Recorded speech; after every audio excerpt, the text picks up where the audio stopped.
We asked Lane yesterday what he thought about the offensive line's performance, and he has not been happy with it. What do you see as the issues you guys have to work out at this point? I think the biggest thing is still just communication and finishing some of the blocks up front. Those are kind of the two main things. Just training to finish and making sure we're all on the same page with every call. You're kind of a noted finisher out there. You got a penalty against Louisville. Then I saw a couple of plays. You kind of threw your hands up at the end of the play.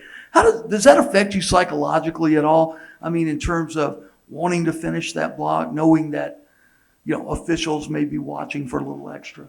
A little bit, kind of sits in your head, but I think just proper practice habits kind of get rid of things like that. I mean, I already kind of learned my lessons once this year with it all, so I think that's something especially I've matured more. Just kind of being smarter with it and realizing what's the right thing to do and what's the wrong thing to do. What did you see from Bryce in the start on Saturday? And if he does have to play a more significant role this year, what does he need to work on? I thought Bryce played really well, and I think he played 22 or so snaps against Louisville as well and played right guard in that game, and I thought he did a really good job too. So I think just seeing him step up, it's been great for the whole line, just kind of having that depth.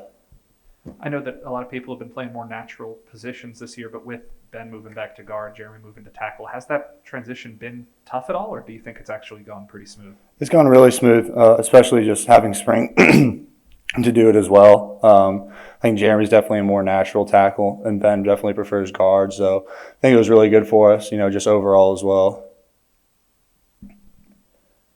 Offensively, you guys are putting up a ton of yards right now. Where do you feel the offense is right now? Like, do you consider it clicking? Where do you kind of think you are? I think we've done some good things. I think we definitely have a lot to clean up, especially penalties. I think that's kind of the main thing that we've really stressed, as the penalties have been a big issue for us. So I think that's definitely something we've got to clean up.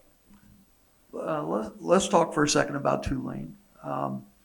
You guys are coming off two runaway victories, so to speak, and Alabama's kind of looming over the horizon. Tulane's a non-conference opponent. Lane said he stressed to you guys on Monday that they're as good as any SEC team that you're going to face. What have you seen out of Tulane's defensive line, and what kind of game are you expecting this to be Saturday? I mean, this will be a really good game for sure, just especially after watching the tape of them playing Oklahoma. Oklahoma's a really good team, and they took them, down to the last snap. I think that's something we've really stressed. They've got a lot of really good depth as well. There's not really a whole drop, between however many players. I mean, you see a lot of guys that really split snaps, and that kind of keeps them fresh the whole game too. So, Lane has been pretty frustrated about third downs, it seems. What are you guys working on to kind of clean those up? I think just as we've talked about earlier, that's one of the things, as a team, we've just really tried to click on.